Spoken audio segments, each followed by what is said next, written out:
So I have the profound honor, actually, of being here with you all tonight to talk with Brittany Kaiser.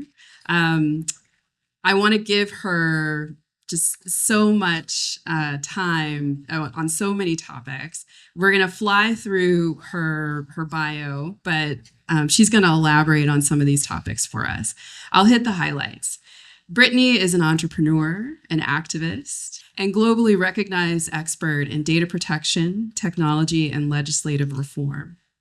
She has spent most of her career advising governments, companies, and campaigns on policy and strategy. And as a former whistleblower, she concentrates on the convergence of technology and ethics through education, advocacy, and technology advisory. She has also become one of the top speakers in the world on digital assets and was named Crypto.com and Cointelegraph's top 100 most influential people in crypto and blockchain for her advocacy work. As co-founder of the Own Your Data Foundation, she trains governments, corporations, and families in digital literacy by providing critical information on how to be safe and be successful in our digital lives, and is co-founder of the Digital Asset Trade Association with the, short name DATA. She assists in legislative drafting and lobbying on laws that protect individuals' digital rights, as well as providing legal definitions for uses of digital assets and blockchain technology. She helped write, advocate for, and pass over 30 laws in privacy, blockchain technology, and digital asset ownership, and sits on multiple U.S. congressional subcommittees on blockchain, fintech, and digital innovation. I'm going to save the rest for the rest of our conversation, but just know that this is someone that we are going to learn so much from tonight. And as I said, it's just truly an honor. So I want us to welcome her and just make her feel really at home with us in the room. Thank you guys so much for having me. Really, it's an honor. And thank you so much to Culture Shift Labs for the incredible invitation to be here with you this evening. I'm honored. So, Brittany, before we dive into the specifics of all the lightweight topics we have in front of us tonight, I thought it might be fun just to get to know each other a little bit better. So we discovered that we're both from Chicago. Anyone from Chicago out here? Chi-town. Hey, hey. And we both have kids in preschool, right? So you have, how old do you want to tell a little bit? My son is 3. He turned 3 in June. So Yeah. And you went to school overseas a bit, right? We were chatting about that as well. So what was that like for you?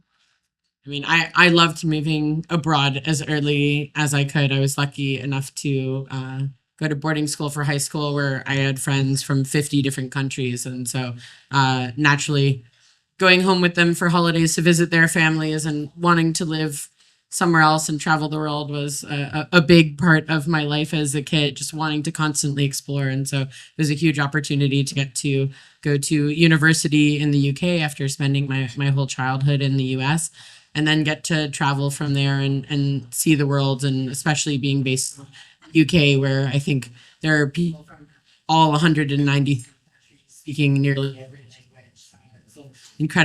Incredibly diverse place to be based in London and to get to learn from everyone and every culture in one space. So I was so excited about being there that I actually stayed in the UK for nearly 15 years. So that's amazing. One of the things that I found most fascinating about your background in terms of your education is that it's actually anchored in human rights. And you have 4 different legal degrees, is that right? And then your efforts in data science have been anchored in research to basically use data science to improve human rights, to help governments figure out how to improve human rights. So tell us a little bit about that journey and how you landed at Cambridge Analytica. I was a huge activist from a really young age.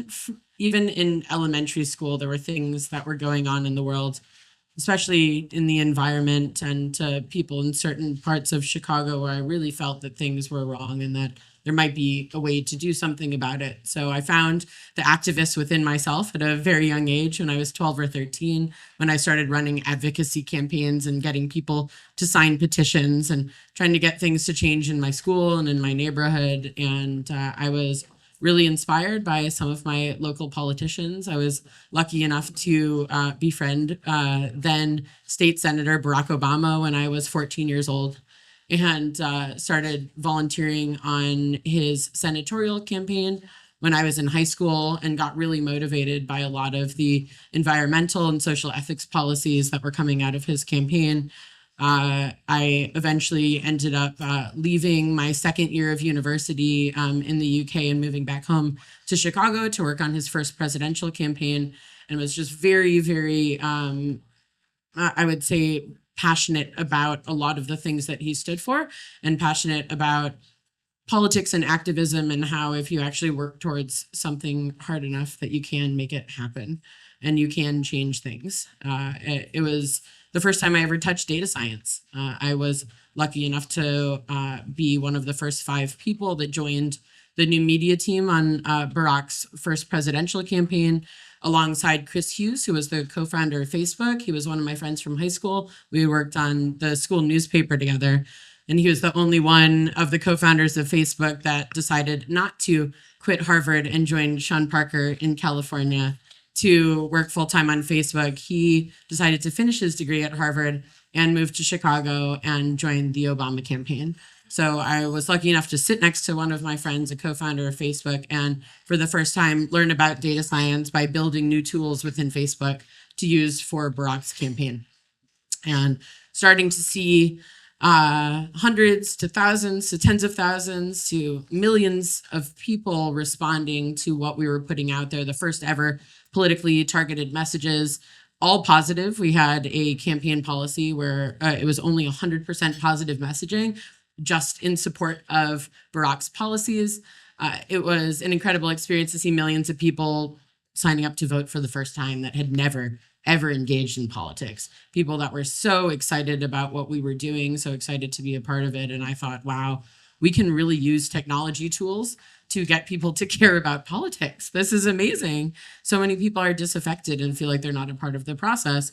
This is a way to get people to understand that they can be a part of it, and there is something important for them and their families when they engage and decide to get involved in processes like these. So for me, that was really exciting. But after the Obama campaign, instead of joining the White House, I wanted to finish my human rights law degree. I ended up doing 4 of them and working for a lot of human rights NGOs like Amnesty International, working for different United Nations Human Rights Commission, the High Commission on Refugees, ECOSOC, and doing a lot of work trying to teach different NGOs and nonprofits how they could use the tools that we had built on the Obama campaign. And so this was a combination of my human rights advocacy work and tech, where I really saw on a daily basis the incredible things that these technology tools were able to do and able to achieve. And so I naively thought, well, these tools are good, right? But no tools are good. It's the people and the campaigns that they're used for that are good or bad, right? So I got excited about this, and I thought, data science is huge and something that is really important for protecting human rights and something that can be highly impactful. And while I was writing my PhD, which was on a topic called preventive diplomacy, which means how can you prevent crises or war before it happens, I thought this was going to be a legal PhD about diplomatic strategy and how you abide by diplomatic law and international agreements. As I got into year 2, year 3, year 4, I realized this was only a data science PhD. What data existed, what was being collected, how is it being modeled, how is this analysis getting into the hands of heads of state, ambassadors, heads of United Nations departments, decision makers in the military, and was that data good enough, or was that analysis good enough, and getting to people in real time enough to actually make a difference. And so I joined as a part-time consultant to a little data science company at the time that only had 12 or 13 employees, called Cambridge Analytica, and thought that this would help me finish my doctoral thesis. That's how that started. And just you took me back to how it felt, in 2008. I was also living in Chicago, and I remember people literally dancing in the streets all night. I was there. Yeah. And first person I ever was old enough to vote for. So coming out of that experience with so much hope for the future, and with the lessons that you took away from that experience, channeling that into an effort, it makes total sense to me. I can only imagine how much of a contrast it must have felt.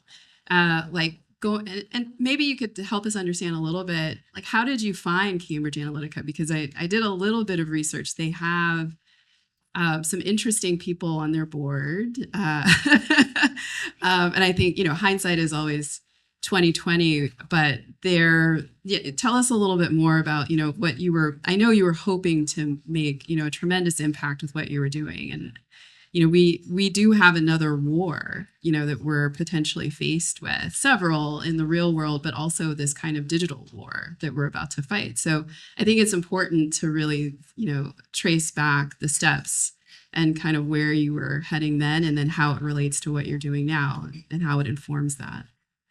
Well, specifically what I was working on at the time academically was prevention and punishment of crimes against humanity, war crimes, genocide. As a Jewish girl from Chicago, these are things that are kind of deep-seated in you, and that was my concentration, was atrocity crime prevention. And that's how preventive diplomacy and how to use data science in order to see patterns in data that can help you make peaceful decisions to head off conflict before it becomes violent was my entire focus.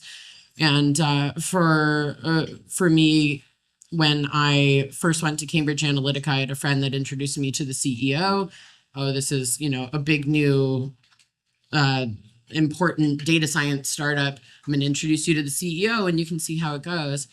He took me into the office and introduced me to the head of their defense program, who showed me this program and the contract that they had just signed with NATO to train NATO and all allied militaries on how to prevent children from being recruited into ISIS. At the time, this was 2014, loads of families in the UK were waking up and their kids were no longer at home. They had been radicalized online by fake accounts and had snuck themselves into Syria overnight. So this was a very huge problem, a national security issue for Britain. And all of these British children were waking up as ISIS spreads. And so they were running a data science program to identify these young people who were being radicalized by terrorism group organized fake accounts. And they were not just identifying those kids who were vulnerable to being fully recruited, but running counter propaganda communications to these children to keep them safe at home with their families. And I thought, wow, this is incredibly powerful, and it's something that I want to understand how to do. Not just, elections campaigns where someone gets into office for 4 years. That there's bigger things that I'm concerned about that I think this could really contribute to. And I mean, a lot of us know the high level story, but I think it's important to tease out for folks who maybe are less familiar, because this was back in kind of 2016, 2018 that you were there. What went wrong? So, you went in with the door thinking that this, you had expectations. Sounds like maybe there was a lack of transparency about some things, right? So walk us through that. So I joined the company in 2014, and I spent a couple of years doing business development for them all over the world, working on elections in Latin America, South America, Europe, Asia, Africa, all over the world. I worked in over 50 countries. mostly on presidential and prime ministerial elections, so national campaigns, and then also a lot of commercial work and a lot of government work. So, sometimes it would be doing data science projects for Ministry of Health for a country. Sometimes it would be, figuring out how to, sell clothes for a big corporation, whatever it happened to be. But a lot of times it was elections, very specifically. And as I started to go jurisdiction to jurisdiction, again, I'm training as a human rights lawyer while I am a consultant to this company. And I keep on asking my superiors, okay, well, this potential client asked us to do this. I'm not sure if it's legal to do that. So I'd get on the phone with one of the various law firms that we had contracted. And after I would get off the phone, my CEO would come over and be like, were you just on the phone with our lawyers? You need to stop creating invoices. You calling lawyers all the time is incredibly expensive. If you want to know what you can do with data, you can ask our chief data scientist. He'll tell you. As a chief data officer, I promise you, I do not know the answer to that question. I always ask the general counsel. I was like, well, it's really nice that our data science team is willing to give me legal advice, but that's not exactly how this works. So red flag after red flag, I kept on asking for a data compliance officer, and one wasn't hired until after I quit the company in 2018, by the way. So during the whole, all of the famous elections, that this company worked on, there was no data compliance officer to the company, and people would get in trouble for calling the lawyers for advice. So always a bad sign, by the way. Always a bad sign. Always a bad sign. Lucky enough, I was trained as a human rights barrister, and I knew exactly what whistleblowing law was. And so when more and more signs started popping up, I considered it, but I didn't think that that's what I was going to do. I thought, let's maybe figure out a way to leave quietly. But considering I'd spent most of my life working for the Democratic Party or for human rights organizations, once Cambridge Analytica started taking on clients like the Brexiteers and Ted Cruz and Donald Trump, there was not really anywhere to go back to for me. And then Donald Trump won the election, and even people inside of the company, like me, who are not working on the campaign, were wondering how our colleagues achieved that. About a month after the election, they organized a post-mortem presentation, 2 days long. And they showed us 8 hours each day, everything that the campaign and the super PACs did. All of the data that they got access to, all of the ways it was used. The deterrence campaigns that they ran, also known as voter suppression, which is illegal in basically every country. The targeted racial hatred campaigns, the targeted misinformation. And at some point I started recording it on my phone in my lap.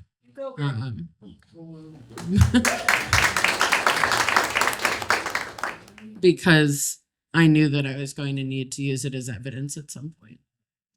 Became very, very obvious.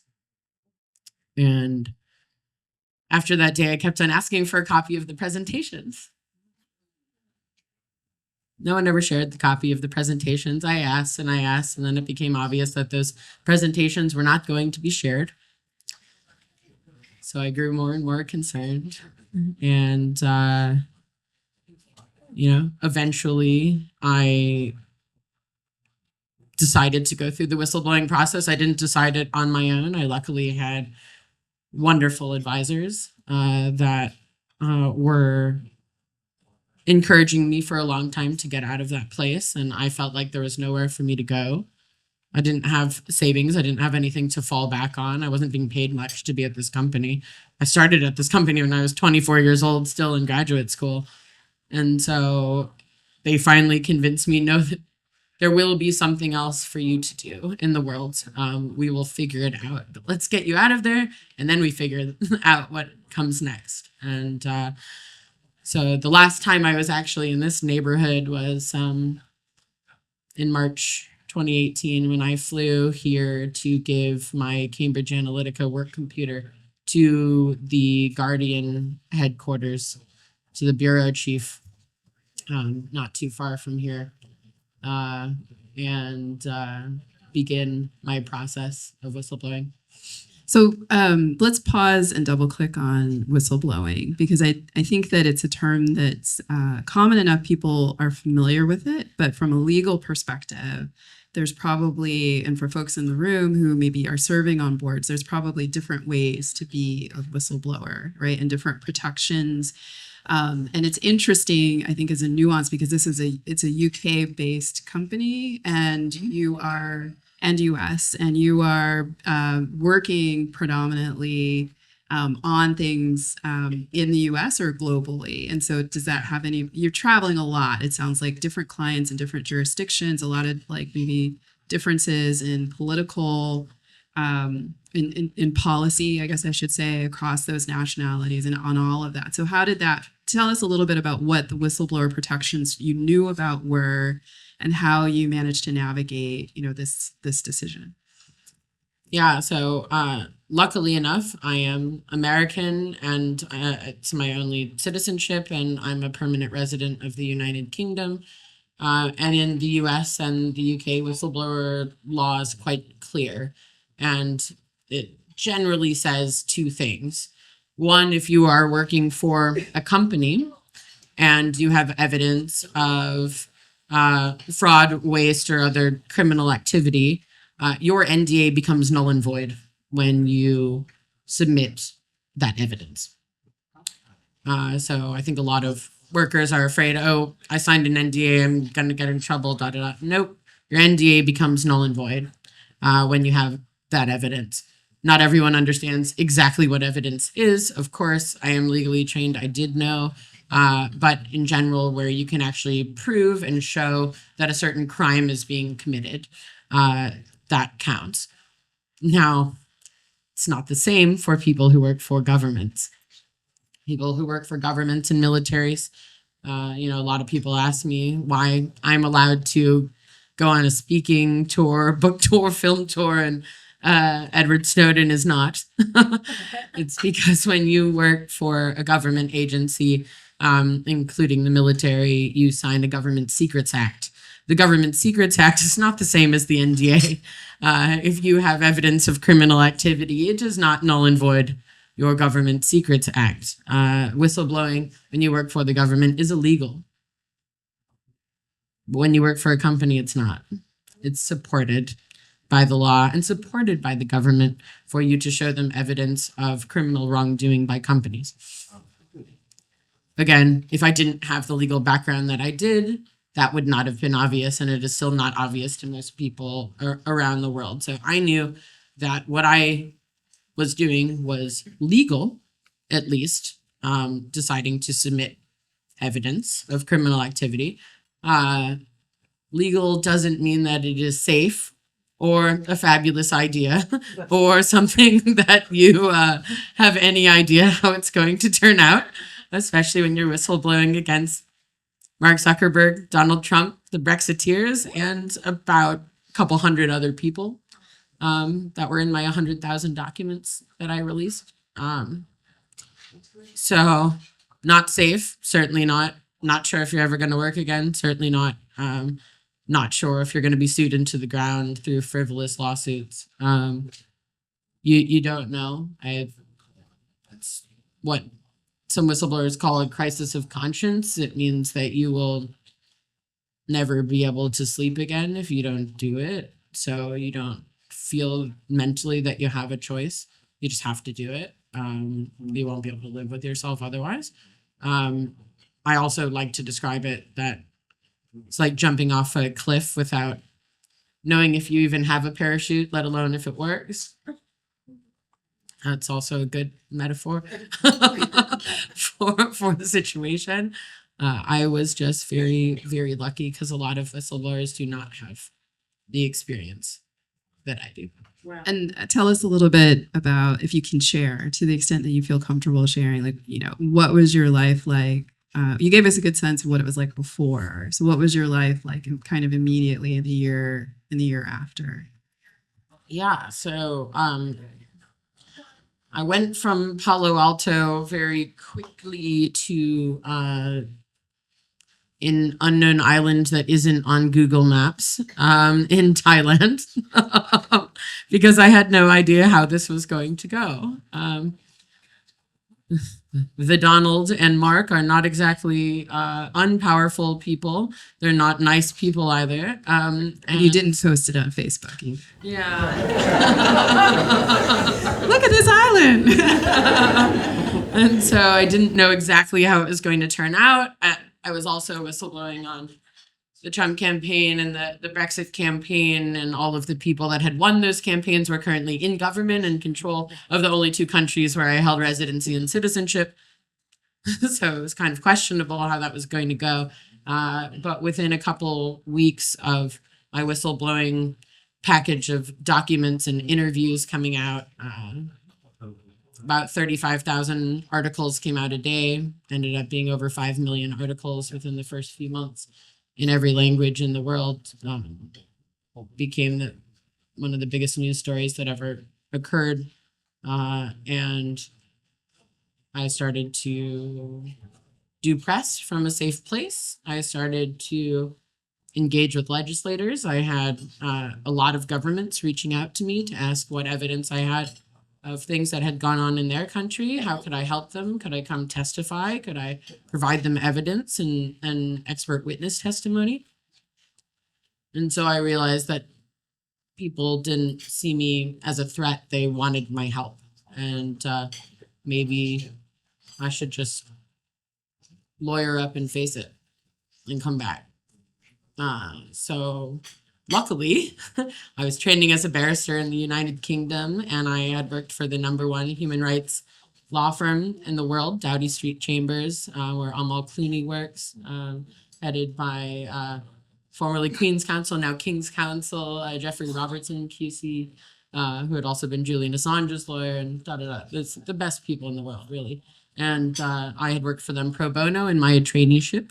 So I called them up. They had obviously seen the news and read every newspaper and were fully informed on the situation that I was in. Were happy to represent me, and I came back to the UK to testify in British Parliament as my first public testimony, which was 3.5 hours long and very, very intense.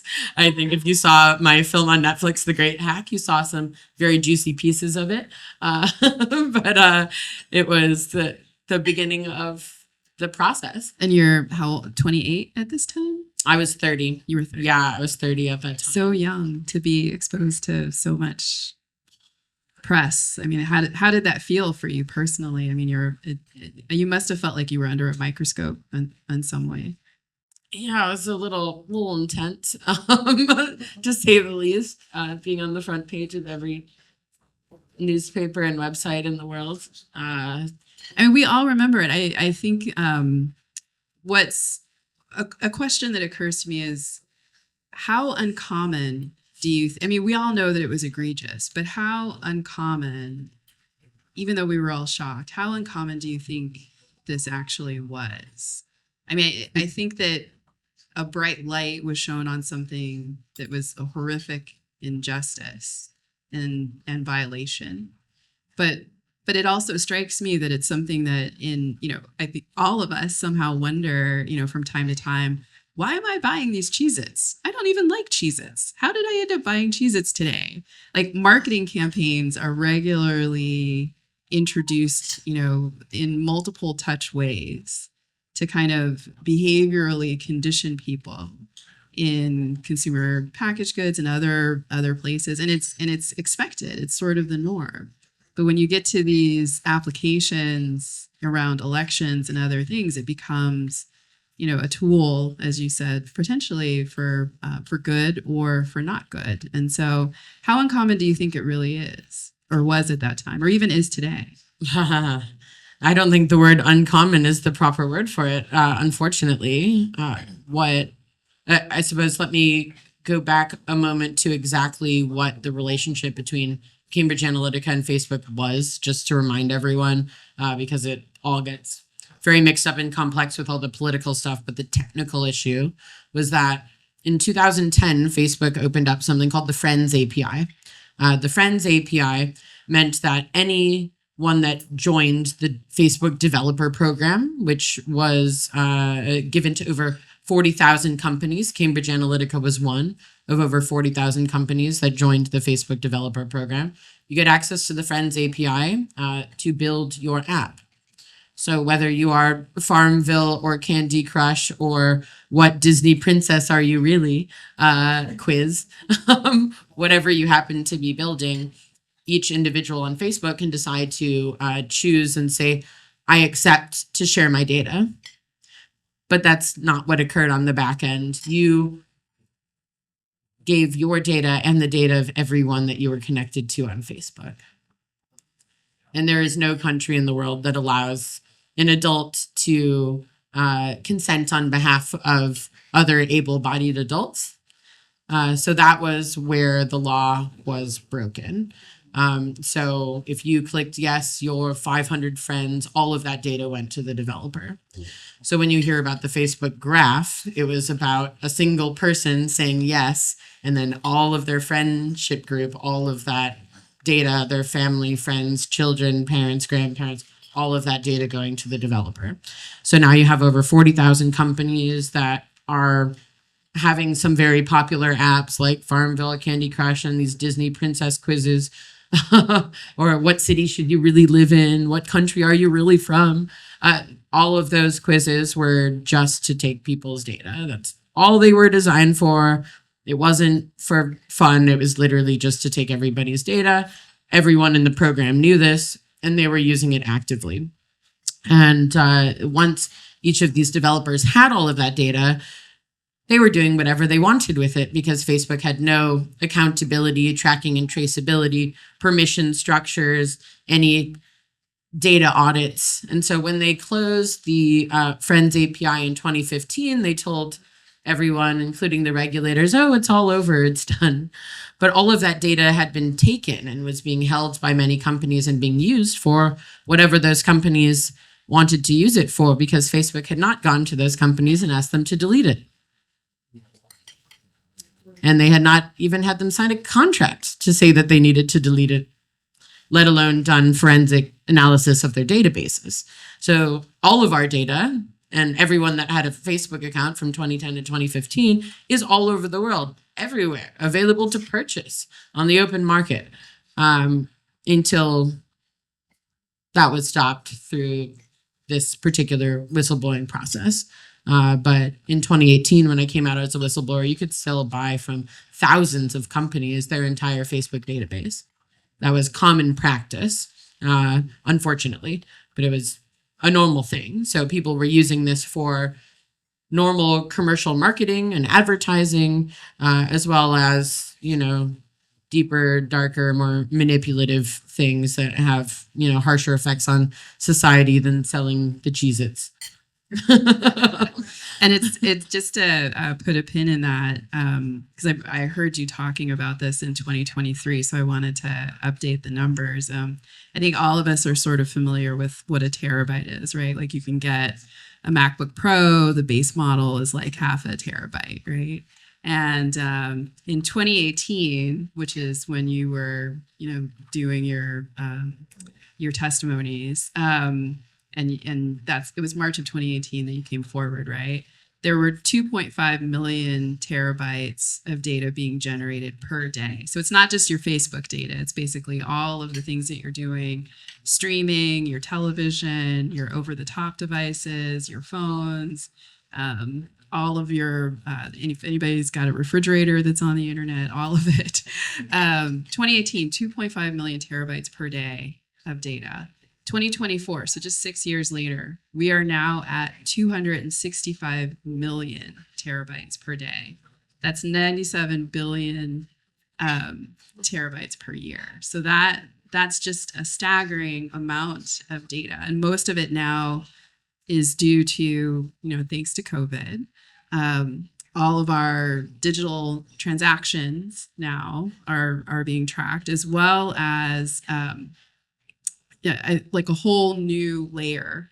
I think with AI, there's just a whole new layer to it. So I think we're going to get to AI later, but like, what are some of the things that have? So clearly, the data situation and collection of data has not gotten better, but what are some of the things that have improved? Like, can you? There was a lot of positive, I think, that came out of the revelations that that surfaced as a result of your coming forward. Talk to us a little bit about what's been happening on the good side. Yeah, absolutely. So in 2018 was the beginning of a huge wave of momentum for the first, privacy and data protection laws and data ownership legislation. Now, can't take credit for GDPR, of course, that passed about 8 weeks after I became a whistleblower. It had already been being worked on for, 4+ years. But that only came into enactment 2 months after I became a whistleblower. So when I went through my original whistleblowing revelations, so to say, there were no national privacy laws. So this was still absolutely incredible that I could possibly be asking governments to create a national privacy law. We still don't have one in the United States, by the way. So it's been a long journey to work with legislators and regulators on drafting and lobbying and passing and running these campaigns to inform people about what data protection means. I mean, I don't like to define myself as a privacy advocate. I think privacy means that something bad is going to happen if you let people use your data. So I don't really like that word because I am a technologist. I do believe in the positive impacts that technology can have. I am a huge advocate of technology and ethics, where we move beyond basic legal compliance and we think about ethically what should we do with data and how we can do better with data if we actually think about it and have a strategy and a policy to make sure that it is not creating more inequality. It's in fact fixing some of the inequalities and issues that we see in society, but we do have to design for that. It's not natural, right?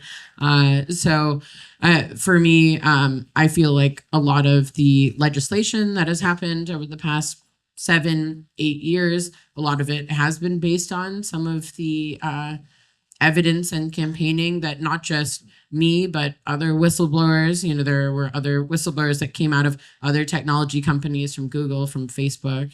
Frances Haugen brought out a lot of new information out of Facebook that confirmed a lot of the things that I was suspicious about but didn't have evidence for. And many other people have come out since then that have been huge, huge advocates for helping create data protection laws and data ownership definitions. So who does the data belong to? Once you are producing data, is it sensitive? Does it have personally identifiable information? How can that be held? How do we have permission structures, transparent permission structures and terms and conditions that are legible by a first grade reading level so we actually understand what is going on when we're signing up to use things? Tracking and traceability of data transfers, data monetization rights. I mean, we're sitting here in the state of California where CPRA became the first piece of legislation that actually allowed people in the United States to legally demand from companies, are you monetizing my data and by how much? This is the first law that actually existed that said that. I helped write and pass the first law in the state of Wyoming, where your digital assets are your intangible personal property. So we're finally able to ascribe property rights onto your digital assets, onto your personal data, which, for those of you that are not legally trained, property rights is the strongest form of law that exists almost anywhere in the world. So if you can make something your property, you will always win.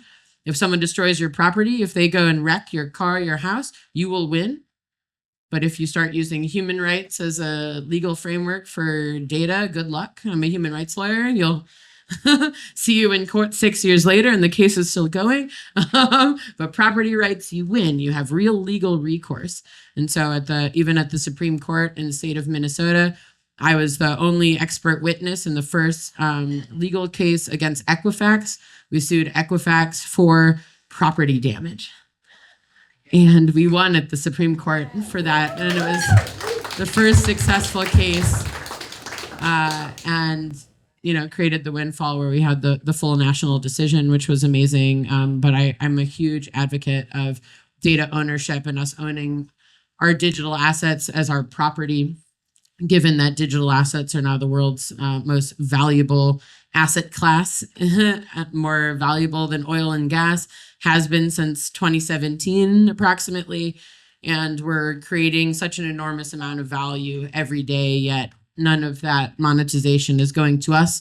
And even if we didn't want to monetize our data, we don't have a choice because no one gives us real informed consent when we use technology. We're just taught how to use technology tools, not how they function, so that we can make an educated decision on whether we want to use them or not, or how we want to use them. So that's really been my focus. It's education and awareness on how technology actually functions, legislative and regulatory lobbying to make sure that we can legally fix these problems. And then, of course, sitting on the board or the advisory board of tons of different technology companies to help them make more ethical decisions, to help them with their data protection protocols, with their data ownership protocols, and make sure that the way that technology is gravitating in the future is more compatible with ethics and human rights than it is today. That's amazing. I'm so glad you're doing this work. So important. Let's talk about AI for a little bit, because I think many of us in the room are excited, but also concerned. I think in the news quite a bit recently, two topics. One around the impact of training AI models on historical data that might embody, or we all know that it does embody, the tendency toward discrimination, racial, religious, gender, et cetera, et cetera. What are some of the things that you're thinking about with, either through your foundational work or through your policy work to kind of help secure a more positive future for us despite these headwinds? Yeah, thank you for asking that. So in 2019, I co-founded with my sister, who's an expert in child psychology, a nonprofit called the Own Your Data Foundation, specifically to start designing programs that help teach digital literacy to children first and foremost. So that's everything from what are your data rights to personal cybersecurity protocols to counter cyberbullying, screen time management for your mental health, learning about your digital footprint, digital empathy, so you don't just go online and abuse people under anonymous accounts. All of these things are all an indicator set of whether or not you have digital intelligence, and it's really should be implemented in all schools around the world alongside technology functionality, which is normally the education that we get. How does this work? I think if we all went into our classroom as children, and instead of being told, here's how you make an email account, here's how you send an email, here's how you search. If instead we were told, okay, everything that you type into this box because you've just made an email account with your personal information, everything you type into this search box is forever going to be linked to you personally, and it will follow you around and be in millions of databases around the world and forever color your digital experience for the rest of your life without you having any right to delete it. Would you have used technology differently? I certainly would have. But that's not what we teach kids. We need to start being honest with children about how technology functions so that they can make their own educated decisions on how they would like to use it. Of course, as parents, we need to really think about that properly. But we're in partnership with a foundation called the DQ Foundation. DQ, like IQ or EQ, is a digital intelligence quotient. It's made out of an indicator set of over 10 years of a lot of the world's top technology universities, ministries of technology, CERN, a lot of the biggest think tanks and educational centers, on all of the different indicator sets that make you a digitally intelligent person. But unlike IQ or EQ, you can improve your DQ a lot easier by understanding everything from your data rights to cybersecurity to screen time management. So teaching these curriculums and implementing these curriculums in schools around the world and mandating it at the Department of Education, Ministry of Education level alongside computer class is, I think, an essential way forward. And for me, that is the only way that we're going to grow up with developers and technologists that understand how to build technology that can be ethical. In the end, if we're just training AI off of all of the data that currently exists, that has already gone incredibly poorly. If anyone pays attention to some of the first AI models that were released into the atmosphere, it learns all of the worst habits of humanity and all of the things that we would not like to teach our children, but we're teaching our AIs. So thinking about the data sets that are consensual, that are hygiened, that are thoughtful, that are going into our AI models is one of the most essential exercises that we could possibly undertake. And anyone here that is working on AI, if you don't know what data your AIs were trained on, then you should only really assume the worst. So I think what the next frontier for AI is making sure that all of the data sets that go into the training are pre-approved data sets where we actually know where the data came from. It's consensual, it's hygiened, it comes from a variety of developers from different backgrounds with different opinions and biases, not all people that look and think the same, and that it is highly intentional, the data that is being fed. And that is so incredibly important for us to achieve better outcomes than what we're getting from the current, I would say, phase one or MVP platforms that we're using right now. But as we're starting to see more and more, any of our data that we currently don't have any rights to is out there being consumed by AI models. So I'm sorry that no one in here actually has privacy because we've grown up in an age where we don't have any data rights. But we're now starting to enter an age where people will have data rights, and the future of data ownership will be able to produce ethical AI because we will be able to give consensual data to AI training models that will actually produce results from people who are thoughtful and ethical, data that hasn't been stolen from anyone, data that didn't accidentally get there, data where these companies are not going to be sued because they've used data that they're not allowed to use. And I really hope that the New York Times and others win their cases against OpenAI. I do believe that they will. I really do. But data ownership is, a new wave, the next wave of copyright and intellectual property. It means everything about yourself that you have not consented to share does belong to you, and you get to choose how it's used or not. Brittany, thank you. Thank you so much. Let's give her a round of applause.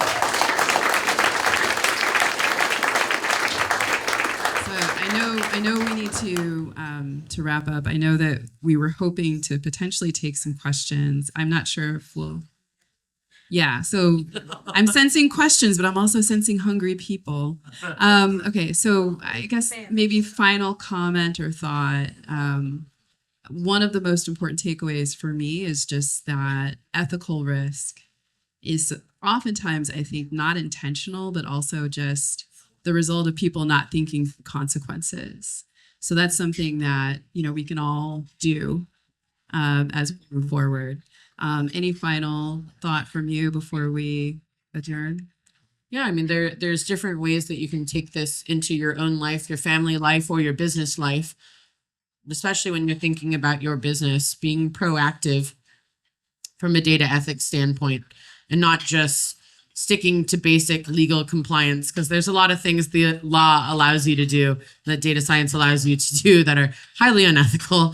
So having a data ethics practice, having that as a real policy conversation within your company and amongst your colleagues, I think is one of the most important things you can do. I've helped a lot of huge companies and big conglomerates to come up with their first data ethics practice and thinking about internal policies of how you go beyond legal compliance and how you do things that are going to make sure that your reputation, your brand, your products, your user experience is always going to be something that you're proud of. And that could not be more important, not just, of course, in the business room, but back home. You want to be able to tell your kids that those are decisions that you made and hope that they grow up in a more ethical digital life than we have for ourselves today. Thank you. Thank you so much.